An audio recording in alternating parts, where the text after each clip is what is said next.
1번. 당신은 지금 살고 있는 집을 팔려고 합니다. 몇 년 전 2억 5천만 원에 구입한 집은 그동안 몇몇 군데 수리할 곳도 생겼고 주택 가격 또한 전체적으로 하락했습니다. 집을 보러 온 사람이 2억 원에 사겠다고 합니다. 당신은 이 가격을 받고 집을 팔겠습니까? 2번. 10단계로 이루어진 도전 과제가 있다고 합니다. 이것을 모두 성공하면 상금 1,000만 원을 받을 수 있습니다.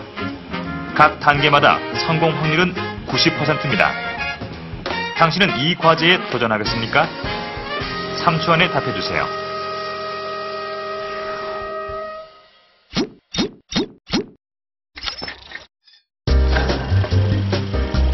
여러분이 선택한 답으로 단내리기 효과에 어느 정도 영향을 받는지 알아볼 수 있습니다. 만일 첫 번째 문제에서 팔지 않는다고 답했다면 당신은 닻의 영향을 많이 받는다고 할 수 있습니다. 2억 5천만 원이라는 가격이 닻으로 작용해 현 시점에서 집의 정확한 가치를 측정하는 걸 막고 있는 것입니다. 두 번째 질문에서 성공 가능성은 과연 몇 퍼센트 정도 될까요? 물론 90%는 아닙니다. 실제 성공 가능성은 35% 정도 된다고 합니다. 하지만 90%가 닻으로 작용한 탓에 사람들은 성공 가능성을 훨씬 높게 예상하게 됩니다. 여러분은 어떤 답을 선택했습니까?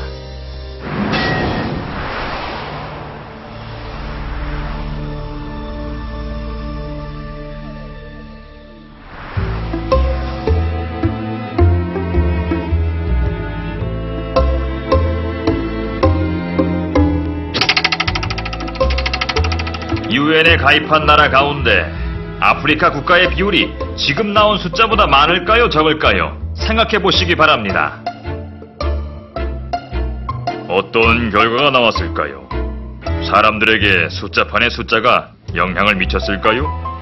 실험 결과 숫자판에서 10이 나온 그룹이 예측한 유엔의 아프리카 국가 비중 평균값은 대략 25%인 반면 숫자판 숫자가 65인 그룹이 말한 평균값은 약 45%였습니다. 그리고 숫자판에서 30이 나온 경우는 대략 20에서 40%로 숫자판 숫자 80이 나온 그룹은 70에서 90% 사이로 예측했습니다. 재미있게 보셨습니까? 이 실험은 이제 컬트가 돼버린 아모스 트버스키와 데니엘 카너먼의 단내리기 효과에 관한 실험인데요. 질문과 아무 상관없는 숫자판의 숫자가 실험 참가자들에게 미치는 영향이 무척 흥미롭습니다. 자, 그럼 이번엔 여러분이 대답해 보시겠습니까?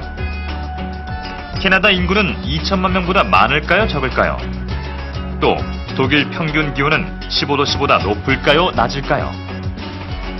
여러분은 이런 질문이 실제 인구수와 평균 온도를 추측하는 데 영향을 미쳤다고 생각하십니까? 물론 아니라고 대답할 수도 있습니다. 하지만 수많은 실험 결과는 영향을 미친다고 말하고 있습니다. 그럼 단내리기의 정확한 개념에 대해 알아보도록 하겠습니다.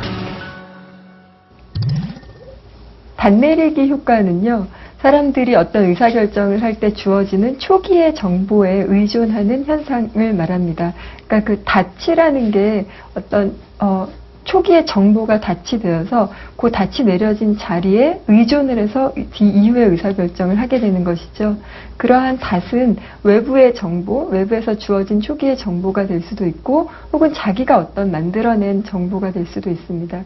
예를 들어서 주식 투자를 한다 그러면 자기가 뭐 초기에 투자를 했을 때의 주가라든가 혹은 자기가 최근에 경험한 최고 주가라든가 라는 그런 어떤 정보들이 닻이 되어서 거기에 이제 기준점을 두고 그것으로부터 의사결정을 하려는 그런 현상을 단내리기 효과라고 할 수 있겠습니다. 단내리기 효과는 지속적이고 매우 강한 심리적 특성을 갖고 있다고 합니다. 닻의 힘이 강력한 이유는 대부분의 사람들이 그러한 현상이 자신에게 영향을 미치고 있다는 사실을 깨닫지 못하는 경우가 많기 때문이라고 하는데요. 그렇다면 단내리기 효과가 일어나는 이유는 무엇일까요? 사람들이 자신이 의사결정을 내렸을 때 자신의 그 의사결정을 다른 외부의 정보라든가 객관적인 자료라고 믿는 것 것들과 비추어 보아서 재확인하고 좀 더 정확한 의사결정을 내리고 싶어 하기 때문입니다. 그러한 기준점이라든가 닻이 사실은 정확한 정보를 제공하는 데 도움이 되지 않는 것이라고 할지라도 그것이 어떤 기준이 되는 거죠. 그래서 그 기준에 좀 더 가까워지고 싶고 그 기준과 좀 더 가깝다면 더 정확한 답이 아닐까라고 생각하는 그런 심리적인 현상 때문에 닷내리기 효과가 일어난다고 할 수 있습니다. 아무런 정보가 없는 경우에는 없는 경우보다 어떤 기준점이라든가 어떤 다른 외부 정보가 있다거나 혹은 자기가 마음속에서 알고 있었던 어떤 것들이 있다면 사람들은 그런 것에 의한 의사결정이 조금 더 정확할 것이다 라고 믿기 때문이죠. 이런 닻은 우리 생활에서 알게 모르게 많이 사용되고 있습니다. 물건을 구입할 때도, 연봉 협상을 할 때도, 또 회의장에서도 말입니다. 하지만 우리가 특히 주의해야 할 상황, 즉 재정적인 결정을 내려야 할 상황에서는 좀 더 주의를 기울일 필요가 있을 텐데요. 투자자들에게 있어 최대의 닻은 아마도 매수 가격일 겁니다. 투자자들이 주의해야 할 상황 몇 가지를 살펴보기로 하겠습니다. 투자자들은 일반적으로 앞으로의 시장을 예측할 때 현 상황을 기준으로 한다고 합니다. 현 수준이 닻으로 작용하기 때문인데요. 결과적으로 객관적인 판단이 어려워져 정확한 예측을 할 수 없게 됩니다. 투자자들은 어떤 국가나 기업의 경제 상황에 고정된 경우가 많은데요. 예를 들자면 1980년대 경제적으로 강력한 위치에 있던 일본 경제에 대해 많은 투자자들이 몇십 년 동안 이런 위치가 계속될 거라 예상했지만 실제 일본은 80년대 후반부터 스태그플레이션을 겪게 됩니다. 또한 IBM이 몇십 년 동안 주가 상승을 주도할 거라는 많은 투자자들의 예상 또한 빗나갔습니다. 투자자들은 어떤 기업에 대한 새로운 정보를 얻은 경우에도 자신이 가지고 있던 추정치와 가까운 값을 고수하려는 경향이 있다고 합니다. 예를 들자면 어떤 기업의 내년 이익 추정치가 주당 2,000원이라고 예상했다면 이 기업의 내년 사업성이 떨어질 거라는 전문가의 진단이 있다고 하더라도 이익 추정치를 수정하려고 하지 않는다는 것입니다. 전문가들조차 닷내리기 효과에서 벗어나기는 무척 어렵다고 합니다. 전문가를 대상으로 한 중요 실험 한 가지를 소개해 볼까요? 1987년 그레고리 노스크래프트와 마가렛 닐이 부동산 중개인을 대상으로 한 실험인데요. 무작위로 고른 중개인 그룹을 둘로 나누어 어느 집의 가격 평가를 의뢰했다고 합니다. 중개인들은 가이드와 함께 내부를 둘러보고 집에 대한 정보가 적힌 100페이지짜리 안내 책자를 받았습니다. 이 두 그룹에게 제공된 정보는 모두 같은 것이었고 다만 공시가만 다르게 알려줬다고 합니다. 어떤 결과가 나왔을까요? 그렇습니다. 공시가를 65,900달러라고 알고 있던 그룹의 평균 감정가는 67,811달러로 나왔고 83,900달러라고 알고 있던 그룹은 75,190달러라는 평균 감정가를 내놓았다고 합니다. 또 하나 재미있는 사실은 이들이 닻의 영향을 받았다는 점을 눈치채지 못했다는 겁니다. 가격을 매긴 근거를 물었을 때 고려한 요인 가운데 공시가를 들었던 사람은 25%도 되지 않았다는 겁니다. 이들뿐만 아니라 판사나 의사, 투자 전문가들을 대상으로 한 실험에서도 같은 결과를 얻었는데요. 전문가들조차 벗어나기 힘든 닷. 벗어나는 방법은 없는 걸까요? 닷내리기 효과는 지금까지 알려진 그 심리적인 오류 중에서 상당히 강하고 지속적인 심리적인 오류라고 합니다. 연구 결과에 의하면 금전적인 보상이 주어져도 닷내리기 효과가 없어지지 않는다는 연구 결과도 있습니다. 그렇기 때문에 상당히 극복하기 어려운 그런 오류 중에 하나이지만 극복할 수 있는 방법은 상반된 닻을 지속적으로 생각해 보는 것이라고 할 수 있겠습니다.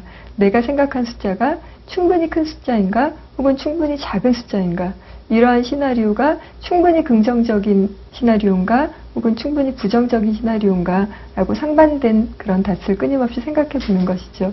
그 자신이 이제 끊임없이 생각해 보는 그런 노력도 중요하고, 또는 외부에서도 재무설계사라든가 전문가들도 고객들에게 상반된 닷을 심어줄 수 있도록 도와줄 수 있는 방법이 있습니다. 고객이 어떤 숫자에 집착을 한다거나 그러니까 어떤 특정한 수익률을 계속 고집을 하는 경우에는 그거와 상반된 어떤 이야기라든가 정보를 제공해 주어서 고객들이 이미 가지고 있는 닻이 효과가 좀 줄어들 수 있도록 그렇게 도와주는 방법도 극복을 하는데 도움이 될 수 있겠습니다. 첫인상이 중요한 것은 되돌릴 수 없기 때문이다. 이 말은 실제 첫인상뿐 아니라 단내리기 효과에서 벗어나는 것 역시 얼마나 힘든지를 잘 보여주고 있습니다. 하지만 다른 방향으로도 생각해 볼 수 있겠습니다. 바람이 불고 파도가 심할 때 만일 닻이 없다면 어떻게 될까요? 또 우리가 어떤 결정을 내려야 할 때 생각의 출발이 되는 기준이 없다면 어떨까요? 이렇듯 어떤 일에나 좋은 일과 나쁜 일은 공존하기 마련입니다. 마치 동전의 양면과도 같은 부분이 아닐까 합니다. 닻으로 인해 우리는 잘못된 판단을 내리기도 하지만 또 이런 닻을 이용해 유리한 협상 결과를 얻을 수도 있는 것입니다. 중국의 고사성어 중에 여러 방면의 의견을 들으면 시비를 정확히 구분할 수 있고 한쪽 말만 들으면 사리에 어두워진다라는 말이 있습니다. 다양한 견해를 두루 받아들여라. 닻에서 벗어나는 하나의 방법으로 기억해둘 수 있겠습니다.